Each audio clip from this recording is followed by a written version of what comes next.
There have been 1,472 executions in America since.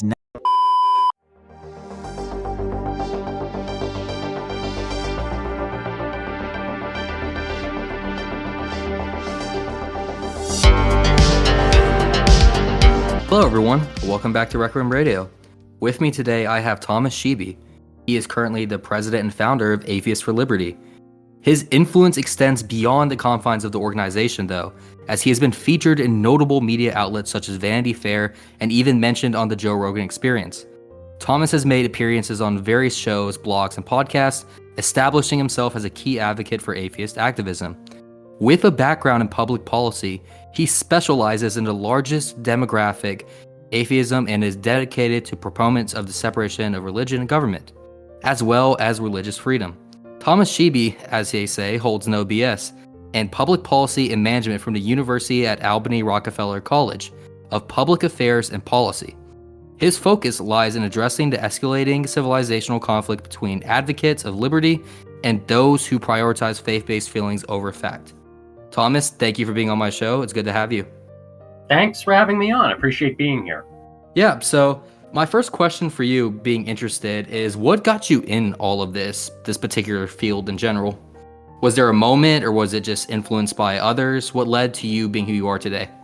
Yeah, so I've been in politics, or these days I like to now use the term politically adjacent fields, for around 10 years now. A little over 10 years, nearly 11 years. Still fairly young, but I got started all the way back when I was 15 years old. I was heavily questioning my Roman Catholic faith and my Catholic upbringing at the time. Gay marriage was a big debate happening in the United States as well, so I was very interested in that debate. And I remember after being already very, very skeptical of Roman Catholicism, I remember I was studying for my Regents exams. I watched a Bill Maher clip from one of his old stand-ups where he said you could drill out Catholicism just like you can drill out poison out of your body. And that was the exact moment that I became an atheist. Shortly after that, I got very involved in what was known as the new atheism that was sweeping the Western world, kind of this counterculture that was online and offline in theaters in major cities with notable authors and think tanks. And got a deep dive in there. Saw that the new atheist movement was being infiltrated by what you would call wokeism or leftism or social justice. So I also later on in the years that followed developed a disdain for political correctness, at least political correctness on the left as well, and got involved as well in the broader liberty movement, conservative movement, free speech movement, classical liberal movements. And so I've been a jack of all trades, speaking out against all different kinds of sensitivity really for the last decade. Sounds like you had a lot of work you've done. That's really impressive. And a question for a follow-up on that. You were mentioning how you've been basically a jack of all trades around everywhere. How would you define common terms among even right-wing or the concept of liberty? What does liberty mean to you? Why do you believe it's so important? So I try to operate more and more these days in a nonpartisan capacity. I've started to become actually sick of partisan politics more and more as I grow up and learn more about the weeds of how politics operates. So it's made me, running a 501c3 nonprofit where we have to be nonpartisan has made me very lucky in promoting this idea of cognitive liberty. Having the ability to live freely without interference from authority, whether it be a tyrannical government, tyrannical church, to kind of own one's life without interference. Peter Boghossian actually talks about this a lot more academically than I do, if anyone wants to learn about that term that we use when it comes to liberty.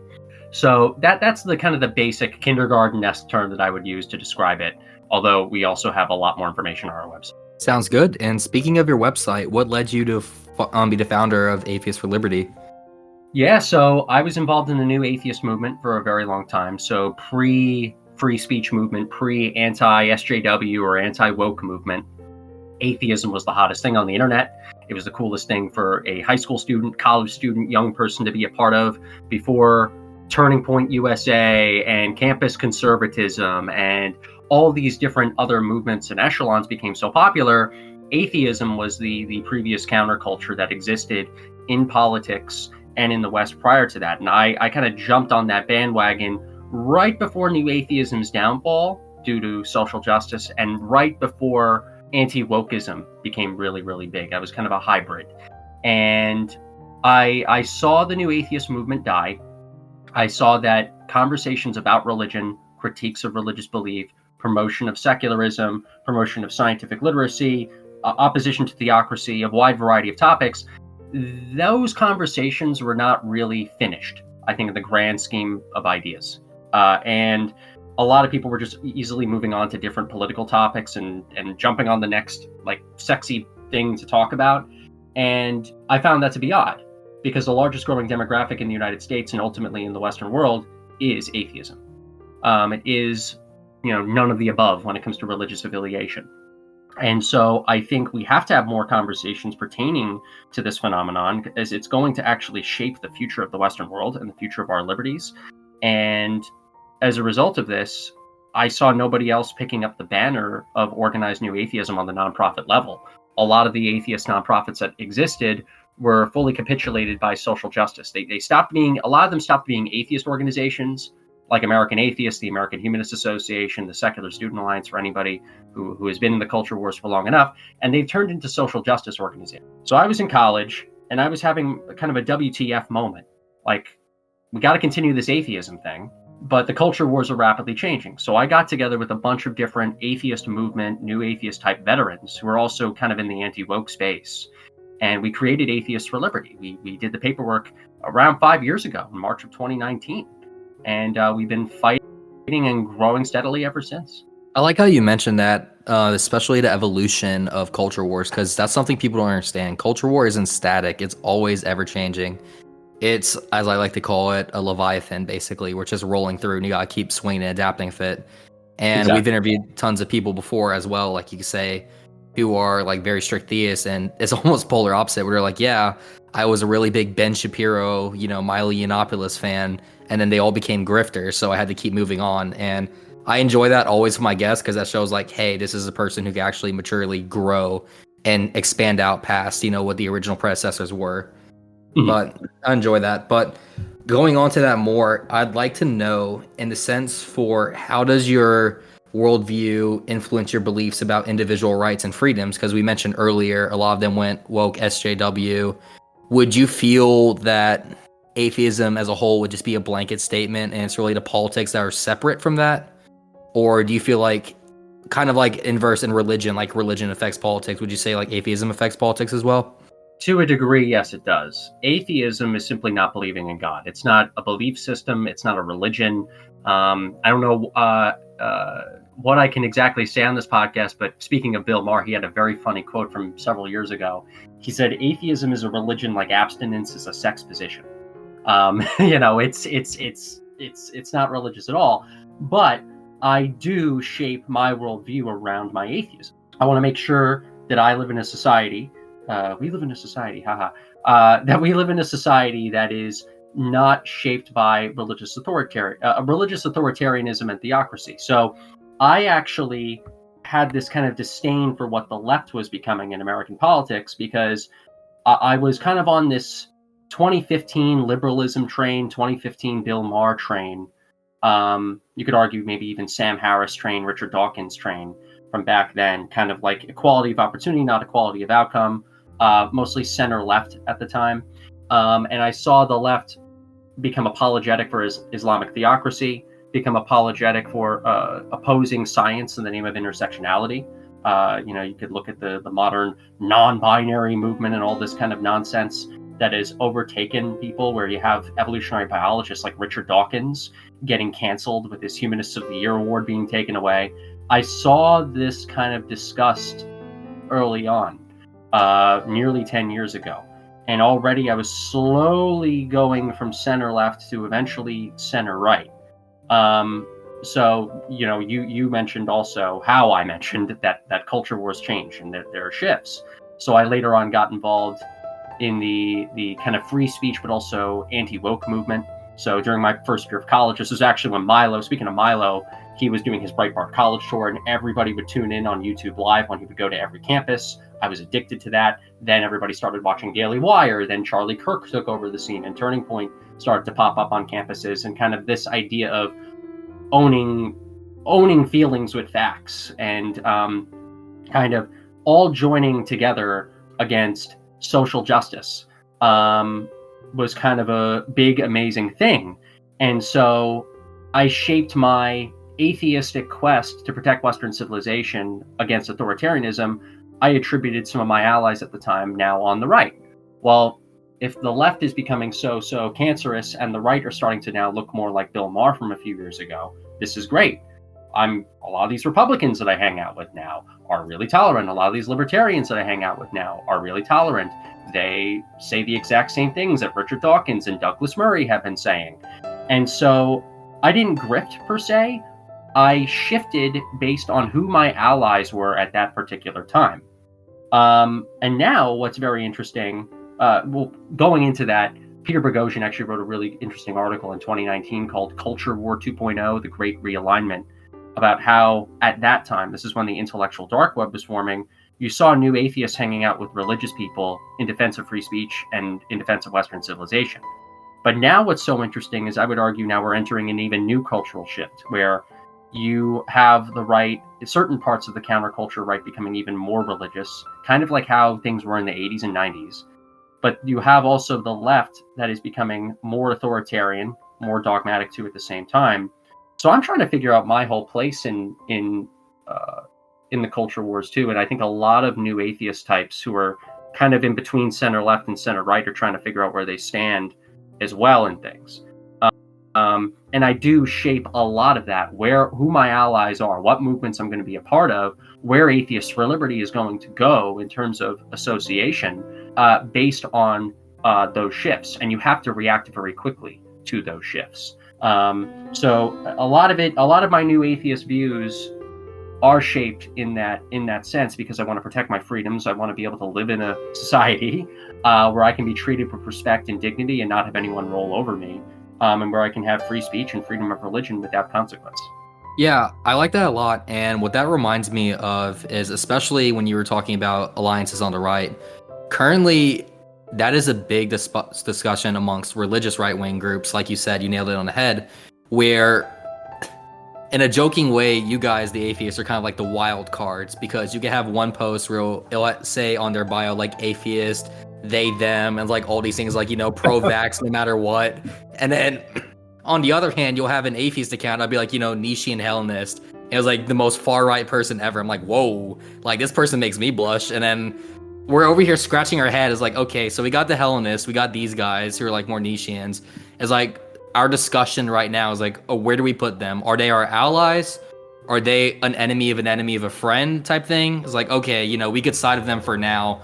And I feel like I 100% agree with you. Like, that's going to be the new cultural stand with where do we put these guys at? Or like, what do we do in this movement? Because you see, like you called it earlier, a lot of people are very upset with the way the world is today. And especially Richard Dawkins, because although I don't agree with him, he is a brilliant, intelligent man.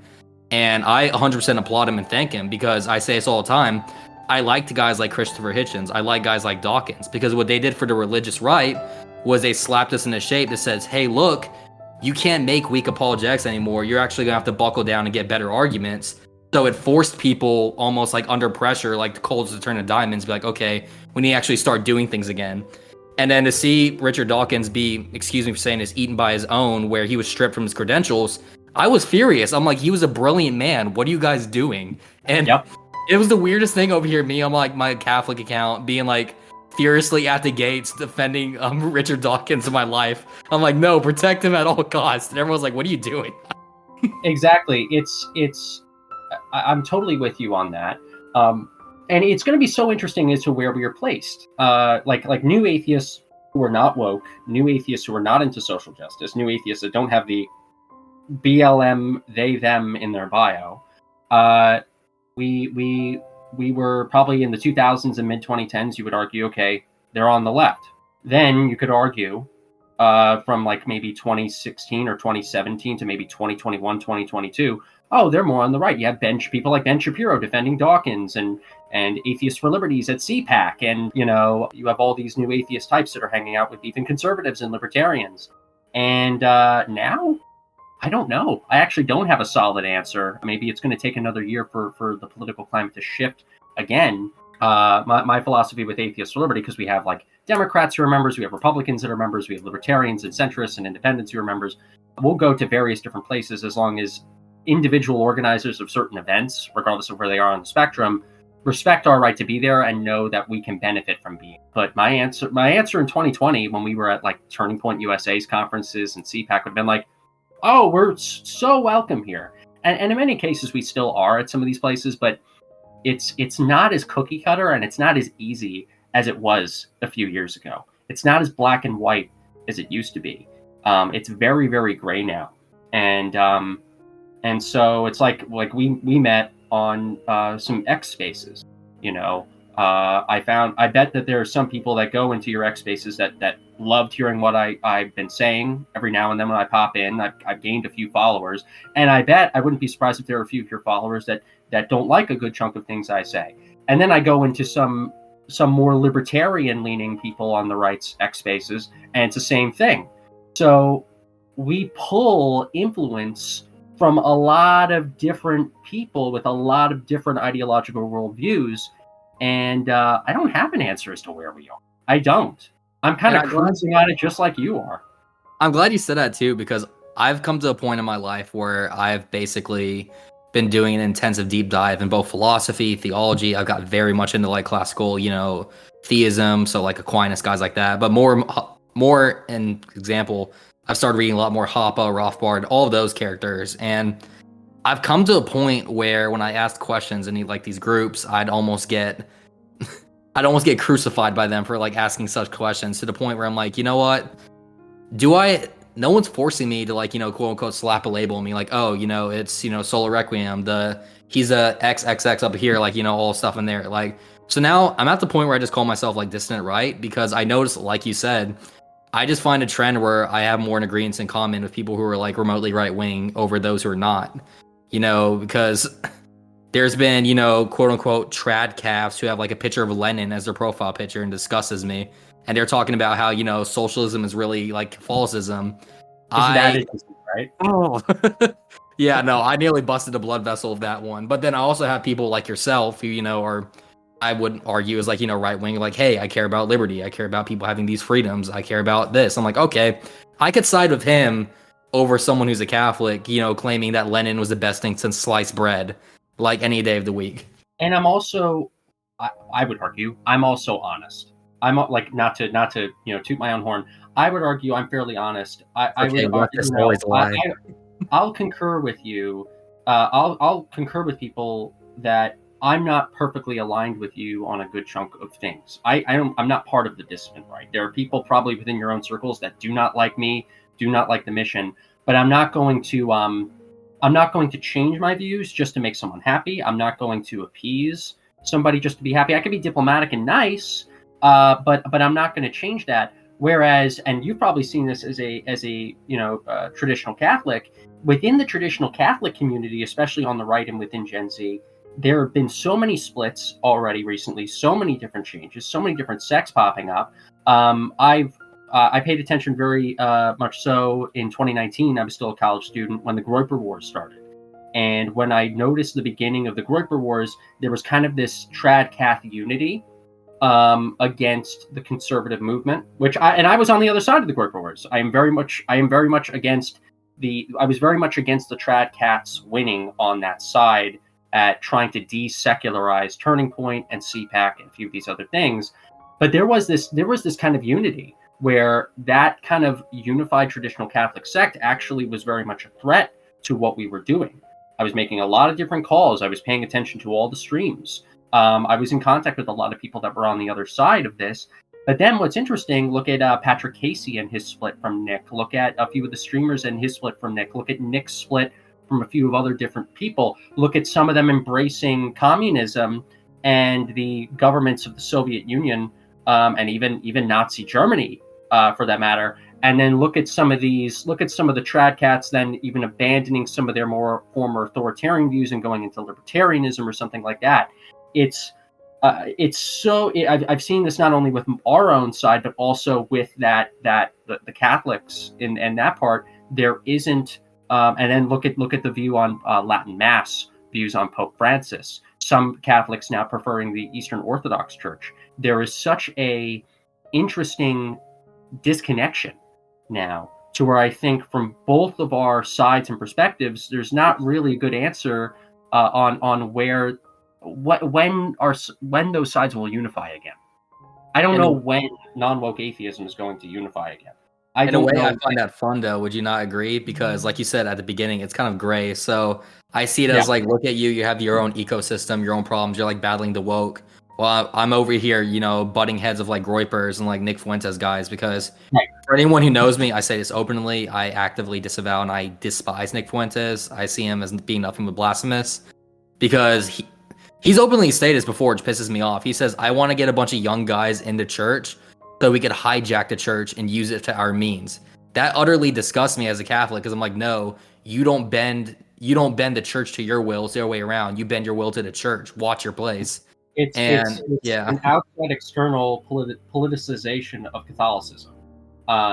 Exactly.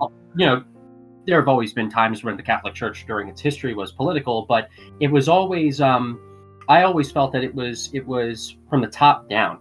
And what Nick is trying to do is he's trying to do it from the bottom up. And I think ultimately he's going to lose the war. I ultimately think that my side is going to win the war, but there's going to be some battles lost on our side, definitely in between that process, but also some losses on his end too. So agreed. Yeah. I'm not worried too much about Nick at the end of the day, because I say for anyone who looks at Catholic history, we've had many people say, I will be the one to destroy the church, yet the church still stands and their empires in ashes, from Emperor Nero to the Ottomans to, you know, the USSR. All these people claim to be the ones to put the nail in the coffin of the church, yet we're still here. So it is, like you said earlier, unfortunate that we got to go through this, but hey, you got to get your hands dirty sometimes, sledge through the mud and deal with a lot of these people. But I know this is an interview for me, but I actually have a question for you, if that's okay, because I'm actually curious to hear this from a traditional Catholic who is deeply involved in the culture wars. One of the things, I bet this is probably related to one of the questions you'll ask me, I am very concerned about the rising tide of Islam into Europe, and especially into North America. I definitely think that atheism is going to actually surpass Christianity in terms of demographics in the growing decades ahead. But I also think that atheism will surpass Christianity, but I also think that Islam will surpass Christianity too. And I think the Catholic Church as an institution will survive because it's survived for thousands of years. You have the Vatican, you have all the money and riches and traditions and infrastructure that the church has. But I wouldn't be surprised if there are some kind of outer portions of the Catholic Church that might even disintegrate. What do you think that the Catholic Church will not only stand the test of time, but remain very powerful in the decades to come if atheism on one end comes in and Islam on the other end comes in? Or do you think that that the Catholic Church is, as an institution, is in some trouble? I feel the church would always stand no matter what. And my reasoning for that is that it's best said by Pope Benedict XIV that a church that marries the morality of one generation shall become a widow in the next. And that's kind of the pitch of Catholicism they try to make, is saying like, look, you could like adopt this morality, but at the end of the day, this morality is just going to be subjective. It's always going to be changing. Like we said earlier, Richard Dawkins earlier is like, hey, I'm an evolutionary biologist. I'm a man of science. Now the man of science in charge is someone like, let's say Fauci, who openly says, if you go against me, these are consequences what's going to happen. Where it's like, well, is that really science though? You know what I mean? Where people are getting canceled for having credentials but questioning the majority opinion. Yeah, but it's Religion 2.0 in my opinion. Yeah, exactly. And it's a weird way where I don't consider a lot of atheists to be atheists. I believe I call them scientists or scientism. And what I mean by that is a lot of them are like, worship the science, obey the science, whatever the science says. But then once you look deeper into that, I'm like, well, you shouldn't base your entire morality among science, because that's going to lead to a lot of dark corners that you don't want to get into. And that's why I'm like, scientific method. I do like science. I do like trying to base our lives and how we conduct it on reality as to how we see it and what can be provable. But this idea that science never changes is also false. There are plenty of things, that we thought was true that we considered to be science at the time that has changed. Geocentrism is one, for instance. We ended up later on discovering through our discoveries in astronomy that the Earth is not the center of the solar system. We ended up discovering later on things about evolution that were true. This is why I think the kind of quote unquote religious side, when new atheism was popping up in the 2000s, really got slapped in the face because creationism is compared to evolution, as compared to Darwin's theory, wasn't able to at least this idea, right, in like states like Texas of what's it called, creationism over evolution. It didn't really stand the test of time, and yet there are things like that were considered to be science back in the day. And I funny how you mentioned Anthony Fauci too. This is how this was just totally politicized and not done out of an actual admiration of science. When Richard Dawkins' 1996 of the year Humanist of the Year award was taken away by the American Humanist Association, who was the new award in 2021 given to right after? Anthony Fauci. It's annoying too, because I agree with you. I love science. The Catholic Church, we spent around 600 years dedicating our research to like astrology. That's a fun fact a lot of people don't know. And science is, like you said, is always changing. I love to see what's growing and what's new, because I don't see science and religion being incompatible things. And scientism, though, is like you said, exactly, you nailed it on the head. Like this almost arbitrary, like we are going to hold the line in this dogma. This is, like all men could be women, all women could be men. I'm like, well, it's not really science. And then they'll point over like, well, look, a pufferfish could do it. And I'm like, a pufferfish isn't a human, though. But look at as much as Charlie Kirk and I definitely have our disagreements. Oh, same here. Probably from the other angle, I would assume.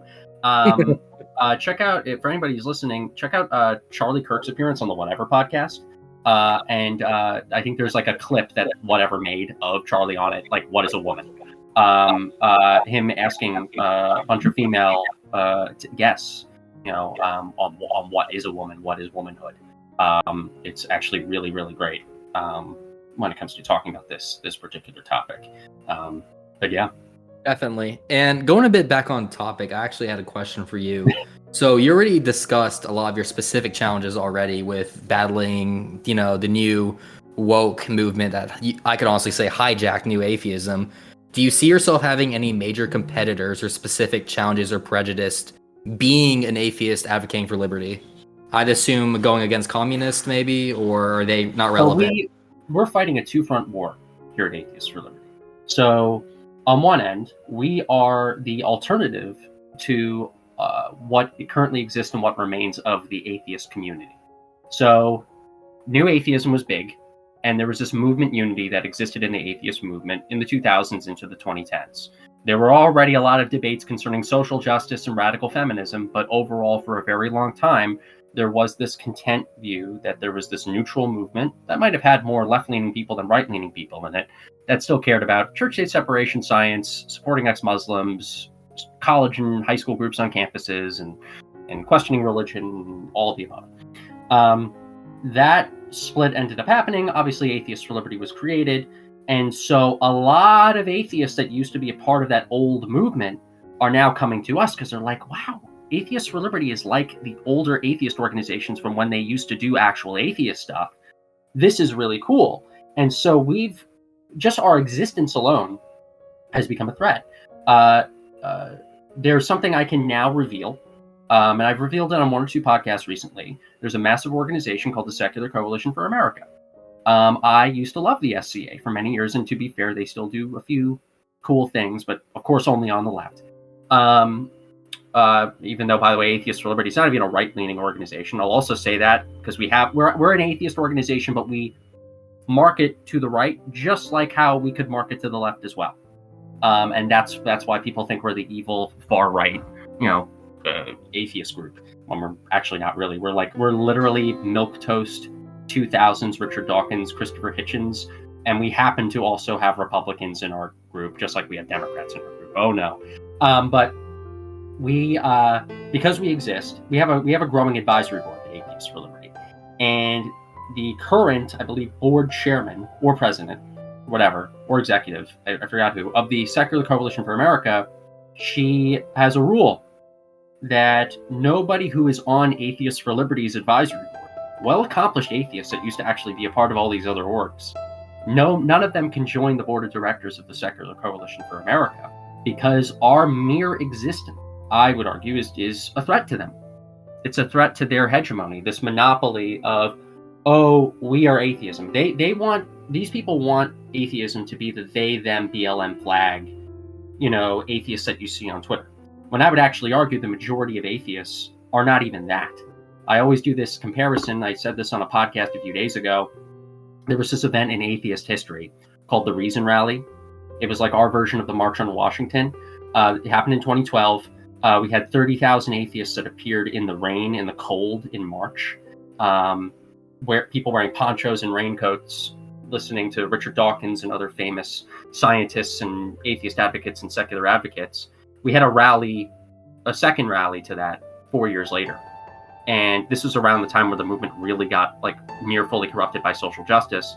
I would say between 300 to 3,000 attendees showed up in comparison to the 30,000. What happened to those 27,000 other atheists? Those 27,000 other atheists didn't want to go to a social justice rally. Those 30,000 other atheists wanted to go to an atheist rally. And it's why Atheists for Liberty has been growing each year, because not only do we gain new people, but we gain a lot of those older people who used to be part of a nice, vibrant, cool atheist counterculture that want to see something like that happen again. They don't want to join a social justice group. So we pose a threat. God, it's really taking me a while to answer this question. So we're fighting a two-front war. We're fighting the woke people. And then we have a whole other problem. You have Islamism growing rapidly in the Western world. So I'm part of a group called the Clarity Coalition. I'm a founding member. I work with people like Ayaan Hirsi Ali and Yasmin Mohammed and people like Dr. Zuhdi Jasser, Muslims, ex-Muslims, atheists, politicians, freethinkers who are kind of more moderate. And we are opposing political Islam in all forms in its growth. That's a big issue that we at Atheists for Liberty have to tackle. And it's growing in North America too. Big problem. But then also wokeism.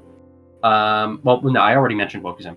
Islamism, and then also not to insult some people on your side, but there are definitely plenty on this dissident Catholic and Christian right that also really do not like our existence.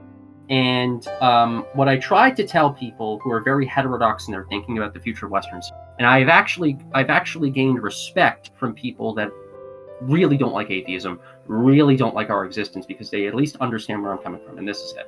The future of the West, I think, is going to be atheistic. All the polls are showing that.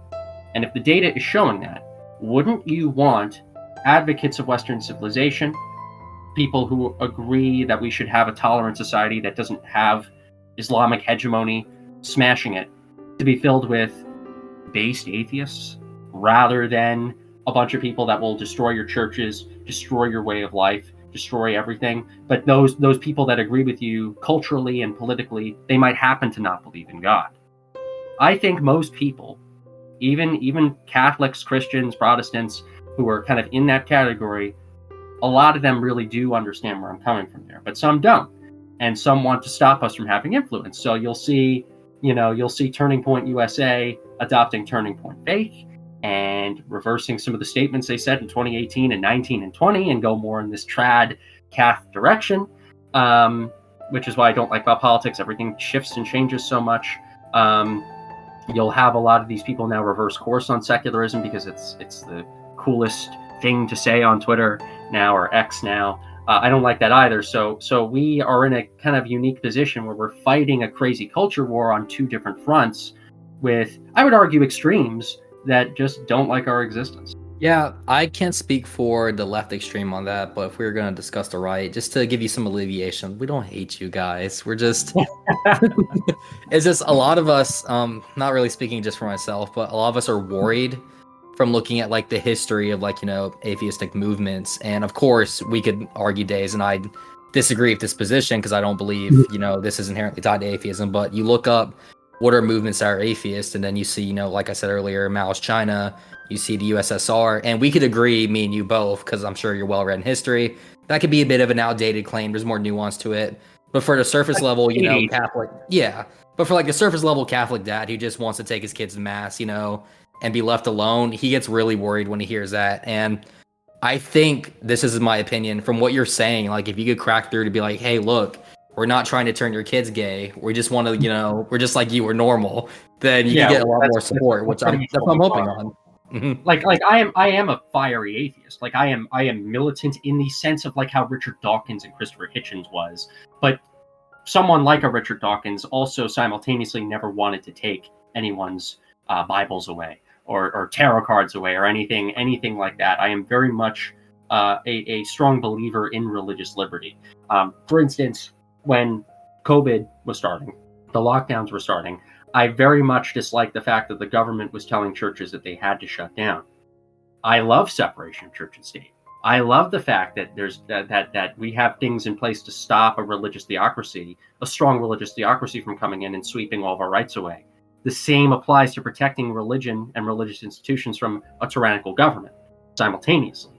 Government is supposed to be separate from religion. Religious institutions are technically supposed to have, in many cases, their autonomy from laws, from intrusion. For example, I like gay marriage on a state level. I would never ever want a religious institution to be forced to perform gay marriages from a religious perspective.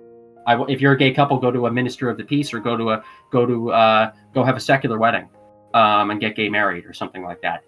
Don't do it in a church if the church is against that.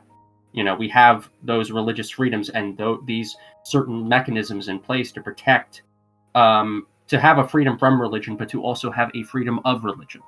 And I think if more atheists as well said things like I did in this case, we actually win over more moderate Christians, even passionate Christians and religious allies, where obviously we're going to disagree on faith and we can debate on faith all day, but we don't have to debate on if we, the atheists, are going to take away your freedoms away. Because I would argue the vast majority of atheists in this country are not going to. Maybe the woke ones, but that's just due to their wokeism, not due to their atheism. Yeah, and that's fortunate, because I remember definitely during that whole COVID incident how an FBI whistleblower was exposed that they were actually putting plants inside Catholic churches to make sure they weren't saying any extremist rhetoric against the government. And I thought that was like very disheartening and like breaking. Mm-hmm. And I remember this very vividly, but I was attending, TLM, and then for people to know, it's in Latin. And at the end, my priest actually just said straight to the audience, I'm sure you all seen the news. This was like 3 days after it was released. Because like, I want to let you know, if there's federal agents in my audience, I have no ill will to you. You are my laity. But if you're going to come and get me, I'm right here. And then you went right back to preaching, where it's unfortunate. But I'd say agreeing with you. That's a total overstep. And really disturbing to hear.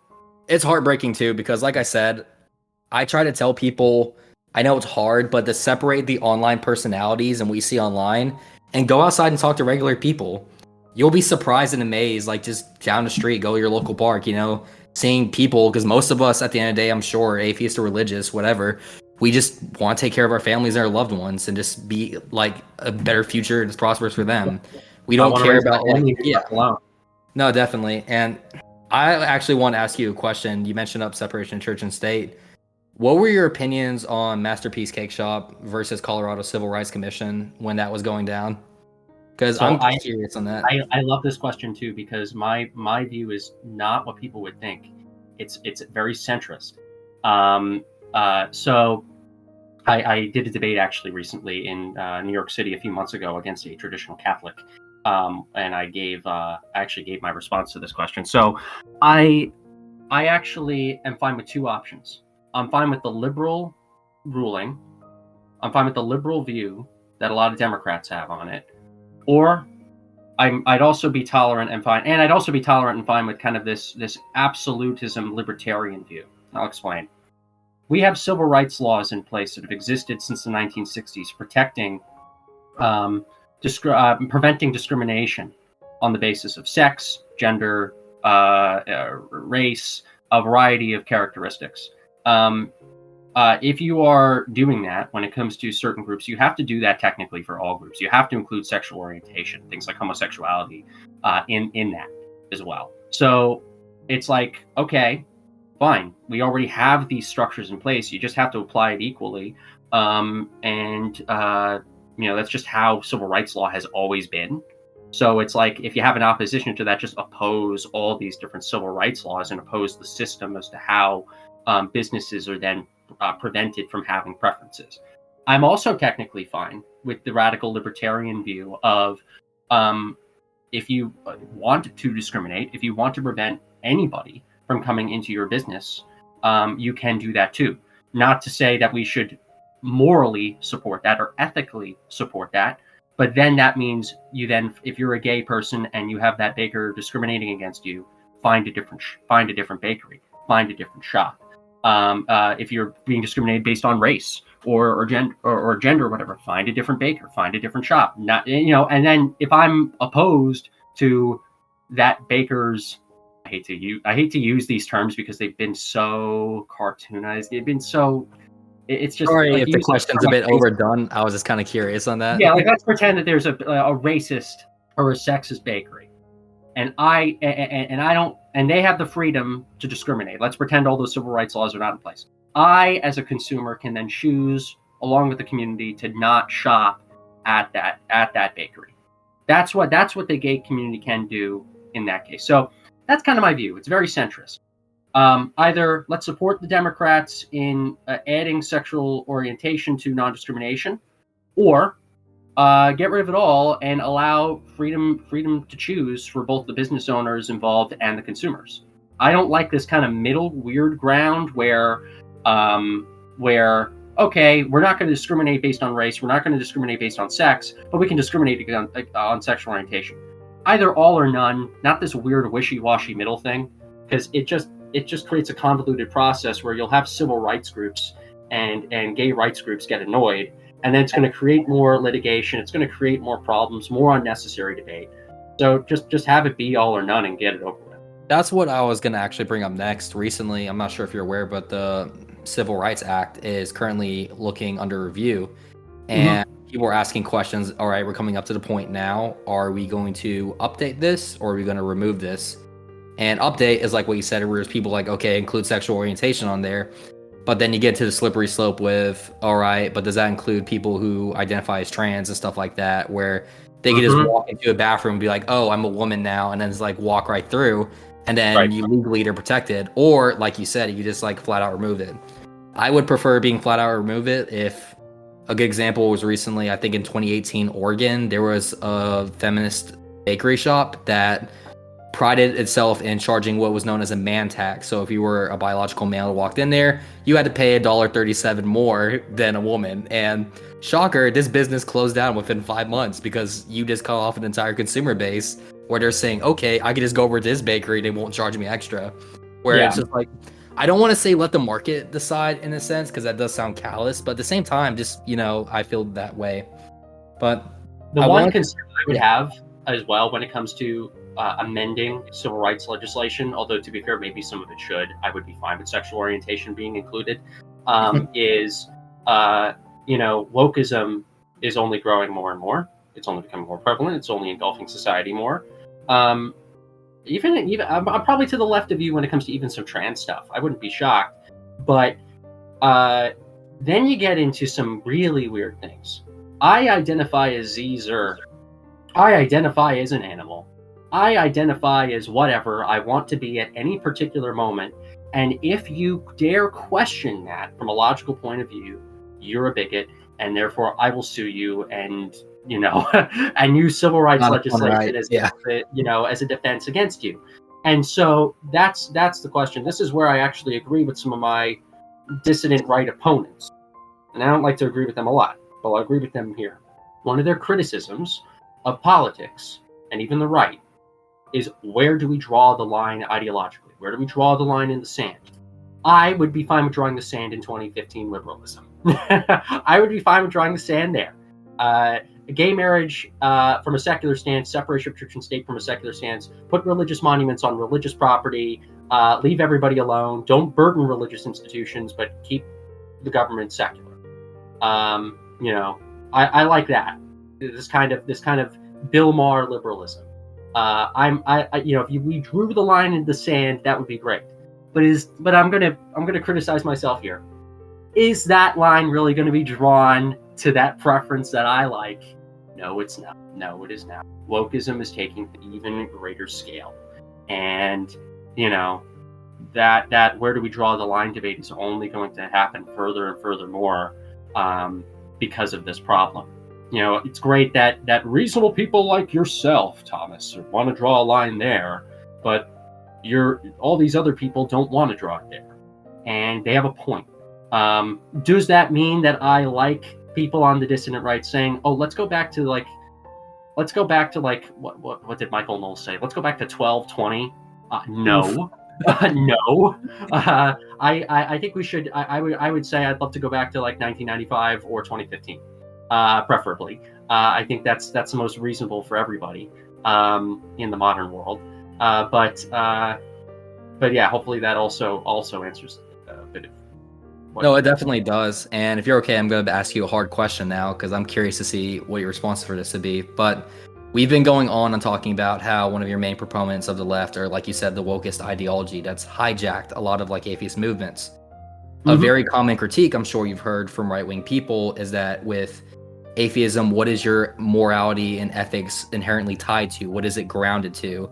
And I want to ask this question less in regards to you like battling against a theist, because I'm sure you have humanist positions, but how do you approach that from someone further on the left who's like atheist, who believes everything's a social construct? Like, what do you try to approach with them to someone who is that gone where they believe like, oh, Caesar's okay, you know, men can be women? Like, do you try to do more of a scientific approach, or do you try to do more of a philosophical ethics one? What's your move for that? Neither for them. I would be more of a political approach with them. So, unfortunately, in the history of the culture wars and in the atheist community, a lot of these atheists who promoted social justice and took over the atheist community, those that have reversed course on their previous positions have only done so, most of them have only done so, not because they were actually legitimately convinced by any one of us about it, but if they were canceled or ridiculed themselves too much. So, a great example is a man by the name of Dr. Richard Carrier. Richard Carrier, he's one of the big prominent mythicists that is within atheism. Mythicists are a sect of atheists that don't even believe that Jesus Christ existed as a human. I would argue most atheists are not even mythicists. They believe that Jesus existed, but was just either a con man or just a famous person at the time that was deified and glorified later on in history. Richard Carrier believed that atheist activism was not enough. And so at the 2013 American Atheist Convention, he proposed this idea that some of your audience might know of called atheism plus. Atheism plus social justice. And he, along with a bunch of feminist bloggers and a bunch of those different types of people, gradually took over the atheist community. And he was seen as one of the intellectual artillery pieces to make this transfer of power successful. Later on, 2 years later, he got, I would argue, falsely accused of sexual misconduct. And he actually lists his defense fairly well on his website. And he changed a lot of his old social justice positions, where at MythCon 2018, he debated Carl Benjamin Sargon of Akkad on stage. And Carl even admits later on, he unfairly attacked Richard Carrier because he didn't even realize that Richard Carrier actually changed a lot of his positions. He's still very much a progressive, but he's not as dogmatic, I would say, as he used to be. I actually met him for the first time in 2019 and actually went up to him and thanked him for his intellectual honesty and how wrong he was on a bunch of different things. Another example is my good friend David Silverman, who is a meme former president of American Atheists. He's now the advisory board chair of Atheists for Liberty. Not only a colleague of mine, but a mentor of mine, one of my two biggest mentors in my professional career. He got canceled from his position in American Atheists in 2018 due to a bunch of internal issues that American Atheists claimed were legitimate, but I don't think they were at all, as well as BuzzFeed came out with an article about sexual misconduct that ended up being really debunked, I would argue. You could look up a lot of David Silverman's defense on YouTube, and any normal person will see that Dave is in the right. While Dave was not as bad as more of the woke proponents in the movement, he definitely agreed with some of the social justice stances. He was one of the people that was in charge of getting Johnny Depp canceled in the atheist world. Johnny Depp was actually going to speak at that Second Reason rally. Dave prevented that from happening, and only shortly after his own cancellation, did around 6, 7, 8 months after, he started to really analyze his old feminist positions and old social justice positions, to end up realizing that he kind of contributed a little bit to the problem, and that he's now going to take a stand against the problem that he caused. So with most of those atheists who fell into the trap or even led the charge in the history of the movement, it takes usually their own cancellation or a big change in their careers in order for them to see the light, for lack of a better term. All right, thank you. And for a lot of these people too, you said are almost going back. How is their acceptance within, I'd say, more of your camp? Like, are you guys? I'm not going to say bringing them in open arms. Are you a bit skeptical of them? Like, why are you here? You were just earlier doing this. Like, what's your approach for that? Is it kind of like we want to have a bigger tent of more people, or are you also trying to do a different approach or a closer tent with more people taking this serious? Like, what's your view on that? So when it comes to bringing in people that kind of learn their mistakes from the old movement, or coming in or realizing that, wow, I made a big mistake, we do bring them in with open arms. We understand, we see wokeism very similarly to religion. You're brought up to believe in something, and you believe it for a very long time, and you believe that what you're doing is good and positive for you. I can't even blame some of these woke people too much. I see them very similar to how I see certain religious people. They're brought into a dogmatic line of thinking through indoctrination. They're indoctrinated to believe this. And once you kind of break that, you can only accept the fact that they're human beings. And with all of us having long lives to live. And so we brought in plenty of formerly woke people, or people that did contribute to that problem, who now realize, you know what? I'm still an amazing skeptic, secularist, atheist. I want to defend Western civilization, bring a more rational world. This Atheists for Liberty group is amazing. They're very tolerant, and so we do want to promote a big tent. But one of my other colleagues and the current board chairman of Atheists for Liberty, Michael Trollin, said a very good quote. We want to have a big tent, but we don't want to let in the people who don't want a big tent. We don't want a big tent that huge, and so we're not gonna let people into the organization who want to go against our principles. We're not gonna let people into the organization who want to tear us apart because we're not this enough or that enough. So we have a bit of a balance there, but we've done a pretty good job at maintaining that balance. We ideologically, we have classical liberals, libertarians, conservatives, independents. We have Democrats and Republicans. We have Libertarian Party members. We have people from various different geographic backgrounds, cultural backgrounds. We're trying to really make sure that we don't make the same mistakes as the last movement has made, but simultaneously be as tolerant as possible while doing what people in politics don't do, which is drawing a real line in the sand. I respect that a lot, and hats off to you and what you're doing for your movement, because like you said, that's not an easy tightrope to walk.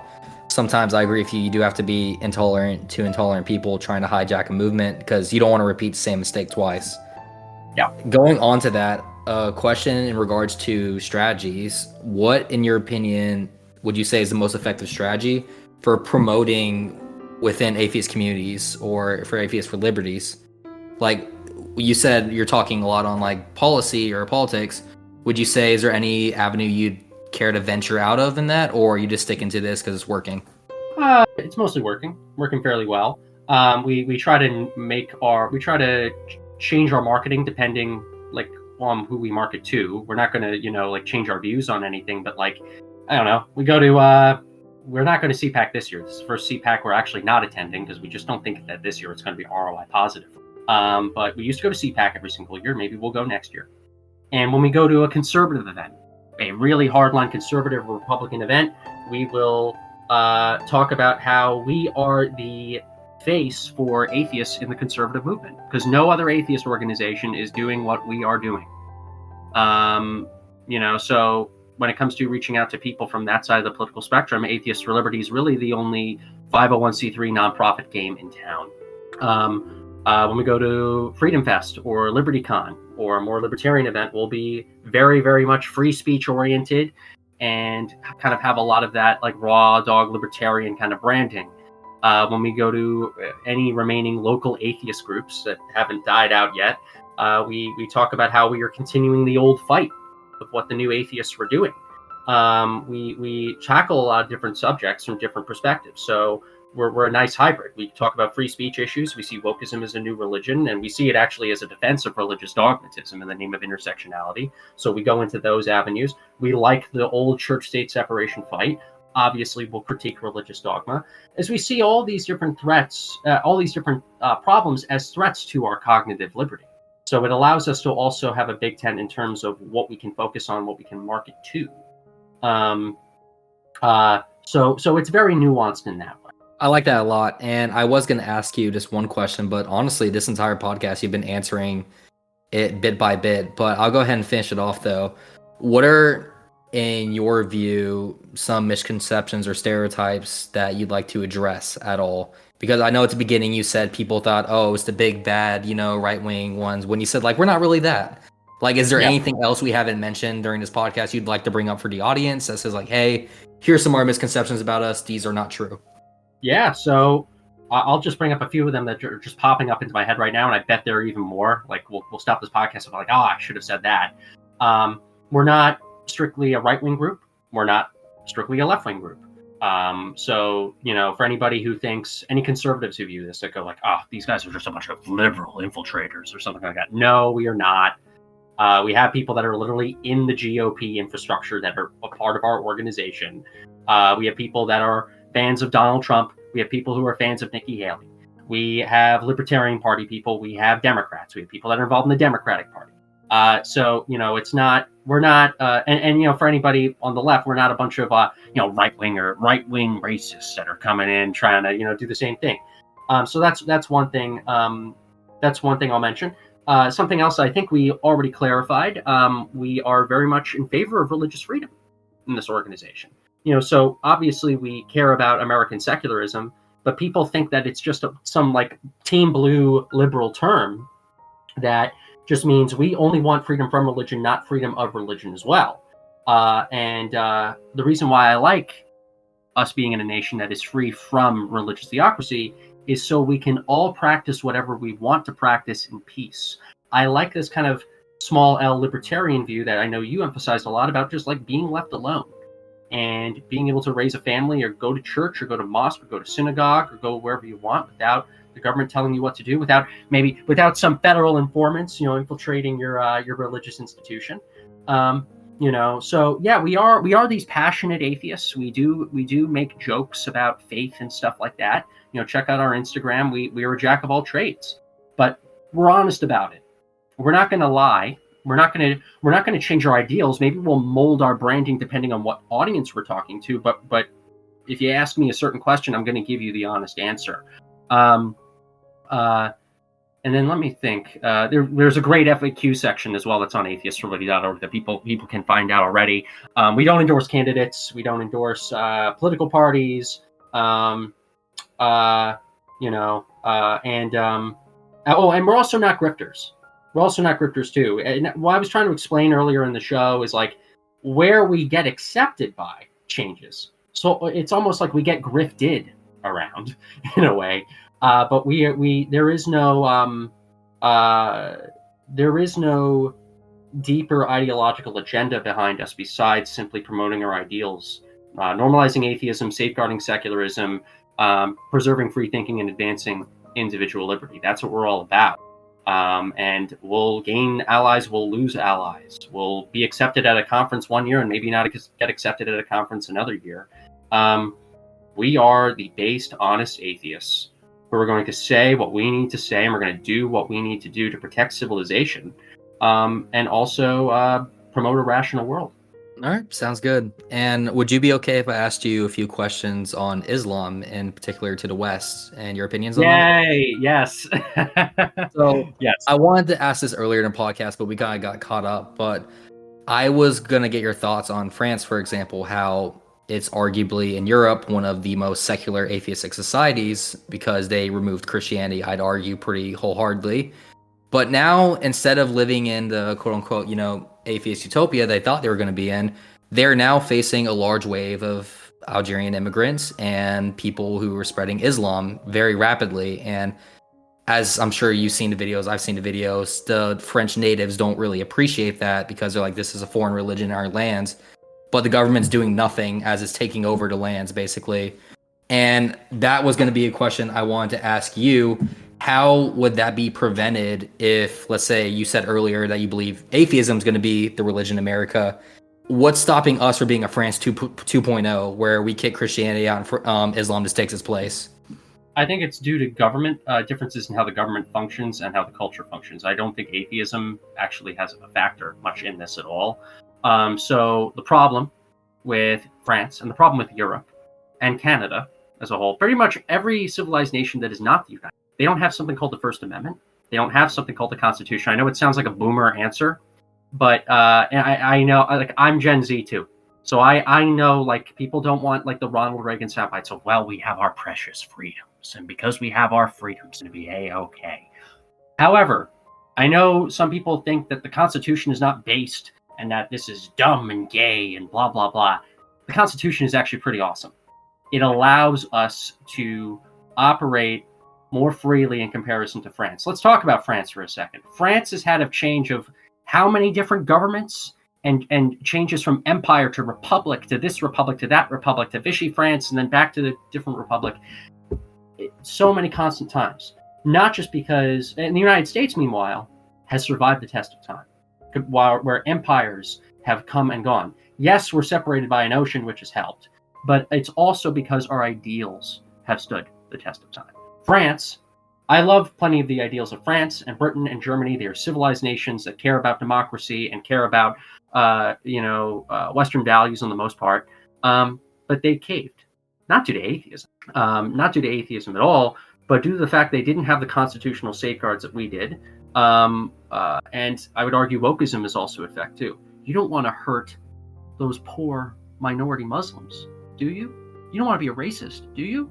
Oh no, we gotta let them all in. A picture of, like, a minority child, and they're like, look at this picture of this crying child. Look at this crying Syrian refugee. Do you really want to deny that person, Sola? You bigot, how dare you?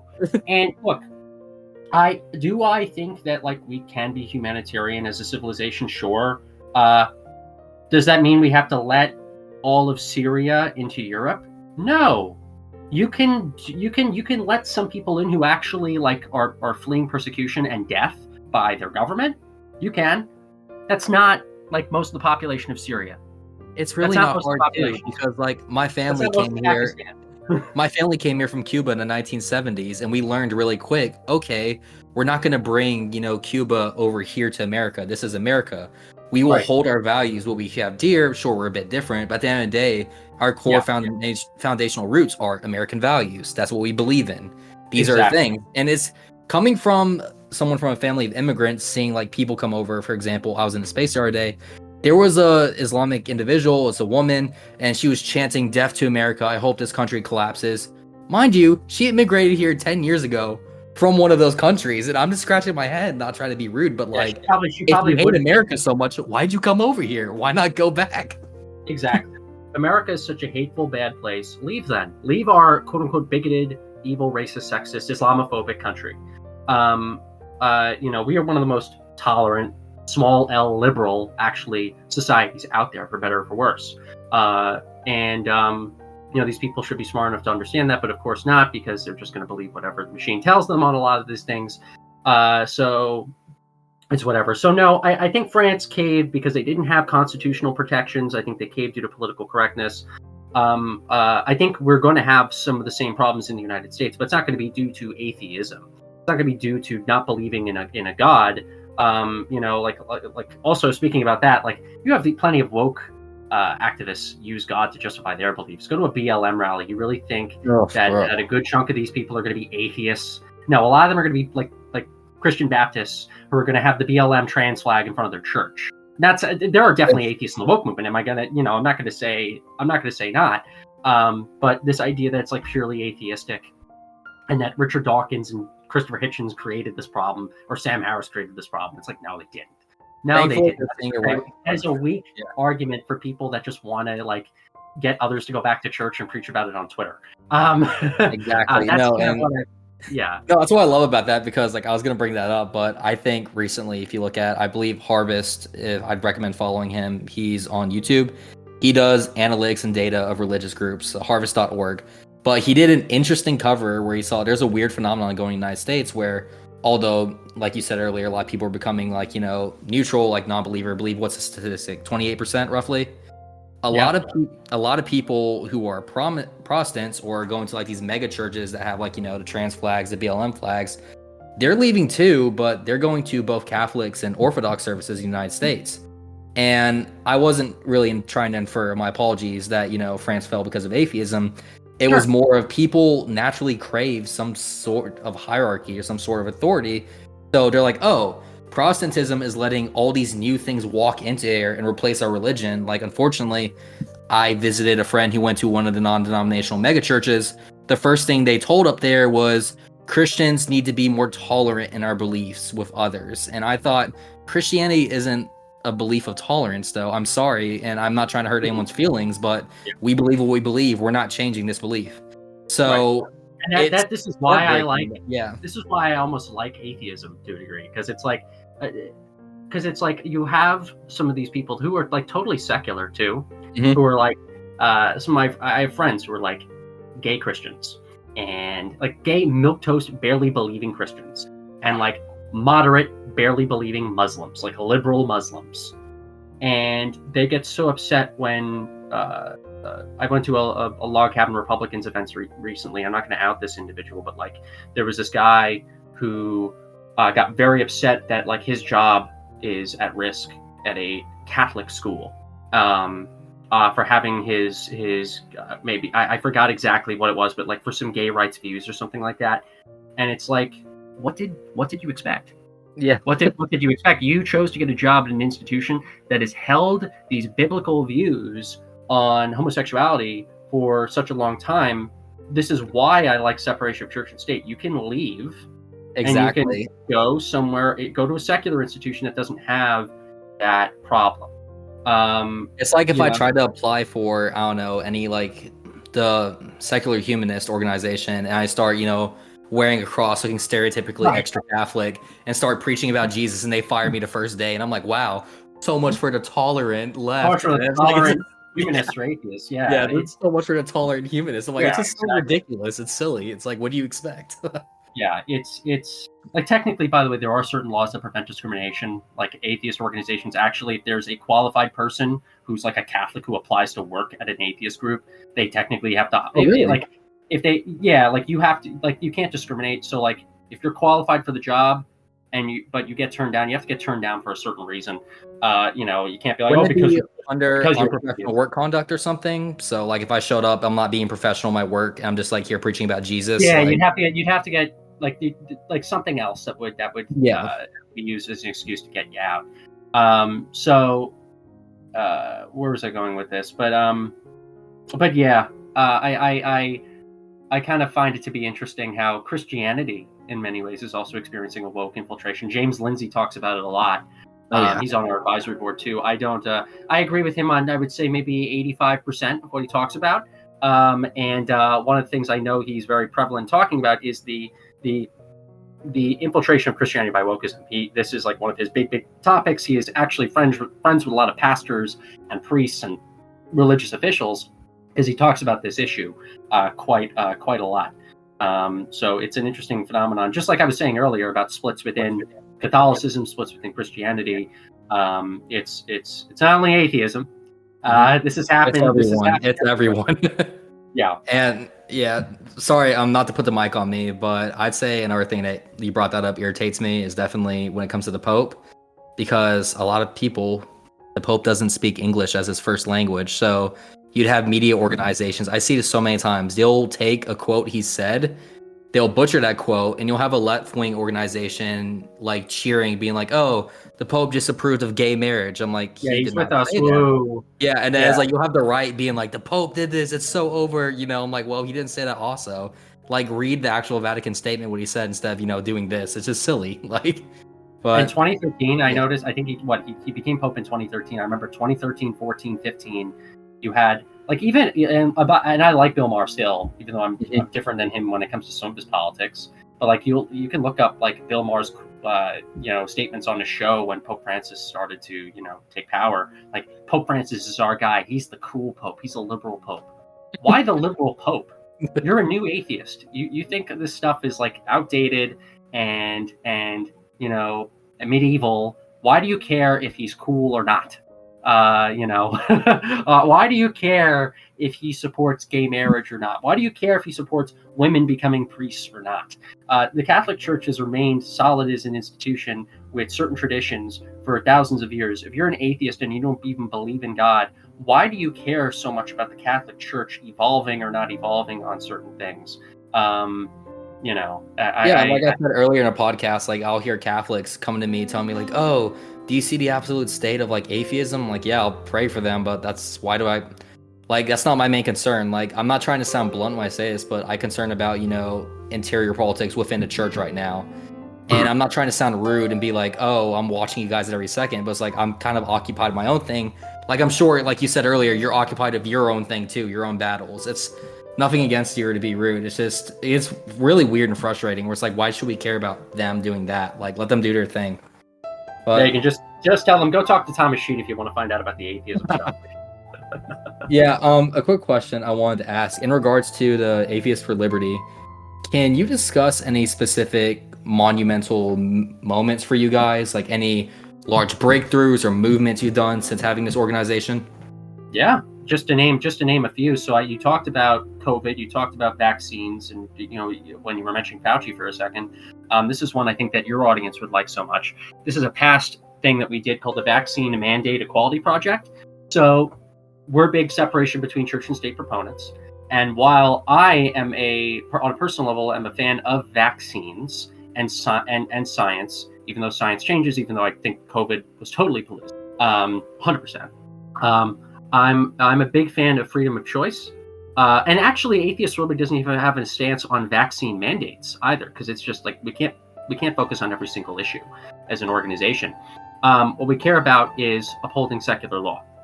And there are certain states in our country that not only have religious exemptions to vaccine, but philosophical exemptions to vaccines as well. And one of those states is Minnesota.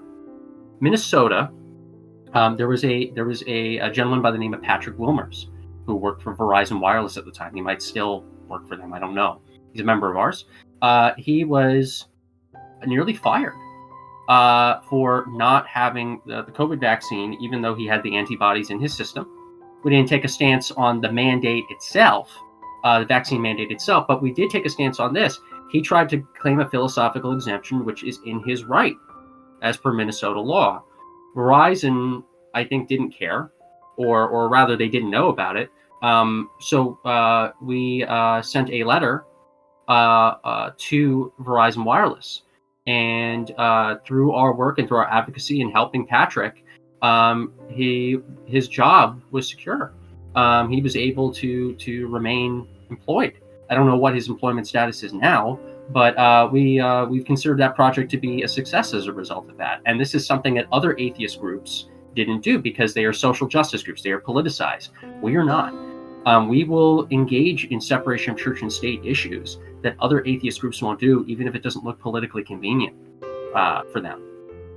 So that's one big achievement that I know your audience would like as well. We've also been the atheists who will proudly engage in certain sectors of American politics that our atheist organizations won't go to. So like I said, we sponsored CPAC for many years. We're happening to skip this year because CPAC is also rapidly changing, but like we've gone to CPAC, we've gone to some Turning Point stuff, we've gone to Freedom Fest every year, LibertyCon. You don't see other atheist organizations doing that now because they are totally politicized as well. They don't want to actually support this idea of normalizing atheism and secularism in all of American politics, only for their side, only for their niche. So we are proudly the atheists who will be truly nonpartisan, truly bipartisan. And then I don't know, there's plenty of others that I can cite. One cool thing that we did, and I need to do some research, but I don't think that any presidential candidate has accomplished this in the past. A few weeks ago, we might have just made American history. We had a U.S. presidential candidate come into our Discord server and be asked questions at an atheist event by atheists. This was a big undertaking. I have not seen any other on that, by the way. atheist group do that. We are the first to do so, and we want to, of course, continue to do that in the future with candidates, by the way, of all different parties. We don't have a preference towards the Democratic Party, the Republican Party, the Libertarian Party, the Green Party, whatever. We will ask anybody, and we are in the process as well of reaching out to more presidential candidates as well, and we want to have more of those too. So we are truly doing the work, even if we don't have as much resources as other atheist groups, in really fulfilling our values and showing that we're an organization that is grassroots oriented and truly in the fight, even in things that are not convenient for us. So those are just a few of our achievements, with more achievements to come. Congratulations on that, by the way. That's actually a really impressive accomplishment. Would you say you guys have any set goals right now, like short-term goals and then long-term goals that you're striving for, that you're trying to knock out? So there's a bunch of different programs that we're working on now.